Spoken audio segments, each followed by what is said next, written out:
আজকের গল্প বুদ্ধি অনেকদিন হলো পেয়ারা খাইনি। যাই বাবার গাছ থেকে আমি পেয়ারা খেয়ে আসি। টুনির উঠানে একটা পেয়ারার গাছ থেকে পেয়ারা পেড়ে খেতে থাকে। এমন সময় তার বোন মুন্নি আসে আর বলে তাকে, তুই আমাকে আবারও না বলে পেয়ারা খাচ্ছিস? তোর এত বড় সাহস! তুই যে কটা পেয়ারা খেয়েছিস আমাকে টাকা দে। কেন রে দিদি? এটা তো আমার বাবার পেয়ারা গাছ, কেন খাবো না? এটাতে আমাদের দুজনেরই তো অধিকার আছে। তার থেকে আমি তো তোর থেকে অনেক ছোট। তুই আমার সাথে কেন ঝগড়া করতে এসেছিস? খবরদার ঝগড়া করবি না, বুঝতে পারলি? এরপর টুনি সেখান থেকে চলে যায়। মুন্নি যাওয়ার দিকে তাকিয়ে থাকে আর বলে, বড্ড তোর দেমাগ বেড়েছে তাই না? তোকে আমি জঙ্গল থেকে তাড়িয়ে ছাড়বো। পেয়ারা গাছ যত সহায় সম্পত্তি আছে সব আমার। তোকে আমি জঙ্গল থেকে তাড়াবো। তবে কি করে তাড়াবো একটু বুদ্ধি বের করতে হবে। মুন্নি পায়চারি করে আর ভাবতে থাকে, পেয়েছি। টুনির বিরুদ্ধে মৌমাছির কানে ভালো করে বেশ চেলে দেব, যাতে করে মুন্নিকে এই জমি থেকে বেদখল করে দেয় আর এই জঙ্গল থেকে তাড়িয়ে দেয়। মুন্নি মোড়ল যজ্ঞ কাকের কাছে যায়। যজ্ঞ কাক মুন্নিকে দেখে বলে, একে মুন্নি যে, তুমি এত সকাল সকাল আমার কাছে কি মনে করে? মোড়ল মশাই, আপনাকে কথা বলে এসেছি। আমার বোন টুনি আপনার নামে খুব গন্ধ কথা কয়ে বেড়াচ্ছে লোকের সামনে। আপনার খুব দুর্নাম করছে। কি বলছো তুমি? টুনির এত বড় সাহস! আমি ওকে ছাড়বো না। কিন্তু মুন্নি, জঙ্গলের কেউ তো আমাকে এখন পর্যন্ত কিছু বলে নাই। আচ্ছা মোড়ল মশাই, আপনার বিশ্বাস হচ্ছে না তো ঠিক আছে, কালকে তুমি টুনির ঘরের পাশের ছুপিয়ে লুকিয়ে থাকবে, সব কথা শুনতে পাবে, তখন তো বিশ্বাস করবে। সকালবেলায় যজ্ঞ কাক টুনির বাসার দিকে আসছিল। মুন্নি সে যজ্ঞ কাককে দেখে টুনির ঘরের ভিতরে আস্তে আস্তে করে ঢুকে গেল আর বলল, আমাদের মোড়ল জঙ্গ কাকা ছিল, তোর নামে একদম পুরো জঙ্গলে নিন্দা করে বেড়াচ্ছে। কতই না অপমান করছে তোকে, বুঝতে পারলি বোন? মুন্নির মুখে এ কথা শুনে টুনি তখন বিশাল রেগে যায়। রেগে গিয়ে তখন জোরে জোরে বলে, এত বড় কথা বলছে, আমার নামে পুরো জঙ্গলে নিন্দা করে বেড়াচ্ছে। মোড়লের নামে আমিও পুরো জঙ্গলে নিন্দা করে বেড়াবো। আর একটা অযোগ্য মোড়ল, মূর্খ মোড়ল কিচ্ছুই বোঝে না। টুনির কথা শুনে তখন মুন্নি মনে মনে ভাবে আর বলে, বল আরো জোরে জোরে বল বন্টি, যাতে করে মোড়ল শুনতে পায়। বল। মুন্নি যা বলেছেন সবই তো সত্যি। তুমি কালকে বুঝবে টুনি, কত ধানে কত চাল। যজ্ঞ কাক সেখান থেকে রেগে মেগে চলে যায়। পরের দিন সে টুনিকে আবার তার বাসায় ডাকে। এসে টুনি কাককে তখন বলে, মোড়ল দাদা, তুমি আমাকে ডেকেছো? কেন ডেকেছো একটু তাড়াতাড়ি বলো তো, কেননা আমার বাড়িতে অনেক কাজ আছে, একটু বলো। হ্যাঁ, বেশি ঢং দেখাতে হবে না, আমি জানি তুমি কি কাজ করো।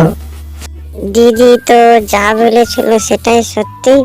মোড়ল মশাই আমার কাজ নিয়ে খোঁটা দিচ্ছে। কিন্তু মোড়ল দাদা, তুমি আমাকে কেন ডেকেছো একটু বলো তো। তোমাকে আমি শাস্তি দেওয়ার জন্য ডেকেছি। আজ থেকে তুমি আমার ঘর পরিষ্কার করবে, দুবেলা থালি বাসন মাজবে, আর দুবেলা রান্না করবে, আর সন্ধ্যাবেলায় আমার গা হাত পা টিপে দিবে, ঠিক আছে? কিন্তু আমি কি দোষ করেছি যে আমাকে এরকম শাস্তি দিচ্ছ? বলো তো, কি দোষ করেছিস আমি তোকে এখন বলবো না, কিন্তু আমার কথা অবাধ্য হলে তোকে আমি এই বন থেকে তাড়িয়ে দেবো। এরপরে টুনি কোনো উপায় না পেয়ে যজ্ঞর কথা মেনে নেয়। এদিকে মুন্নি তাকে আড়াল থেকে চুপি চুপি দেখে আর মেটে মেটে হাসে। পরের দিন সকালে যজ্ঞ কাকের বাড়িতে সমস্ত কাজ টুনি করে দেয়। এদিকে মুন্নি আসার পথে সে টুনিকে দেখতে পায়। বাড়ি গিয়ে সে খুব আনন্দ পেয়ে সে বল, টুনিকে কাজ করতে দেখে আমার খুব মজা হচ্ছে।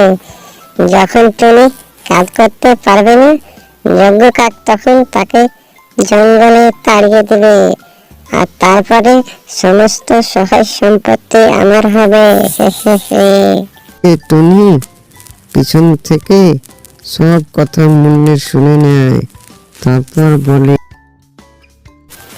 তার মানে দিদি এটা তোরই প্ল্যান? তুই এতদিন বুদ্ধি দিয়ে আমাকে ফাঁসিয়েছিস। ঠিক আছে, কালকে তুই বুঝবি আমারও কতটা বুদ্ধি। কত জানে কত চাল হয়, তুই কালকে ঠিক বুঝে নিবি।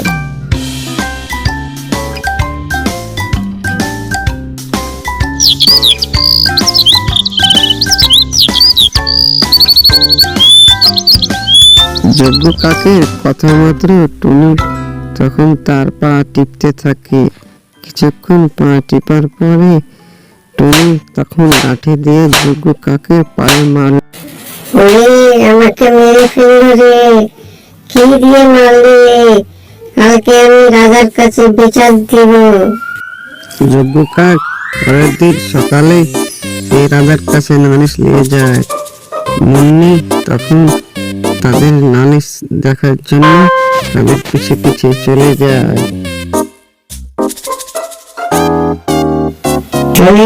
তুমি সত্যি সত্যি যজ্ঞর পা ভেঙেছ? হ্যাঁ মহারাজ, আমি ভেঙেছি, পা ভেঙেছি, বেশ করেছি। সে আমাকে যজ্ঞ দাদা আমাকে তার বাড়ির অনেক কাজ করিয়েছে এবং জঙ্গলে জঙ্গলে আমার নামে নিন্দা করে বেড়াচ্ছে। কিরে দিদি, বল বল, তুই তো আমাকে সব বলেছিস। দেখ তোর ফাঁদে তোকে আমি ফেলাচ্ছি কিভাবে। আমি টুনিকে এমনি এমনি শাস্তি দিইনি। সে আমার নামে জঙ্গলের লোকের সামনে সবার সামনে নিন্দে করে বেড়াচ্ছে। কি মুন্নি, বল বল। রাজা মশাই, আমি মানে যজ্ঞ।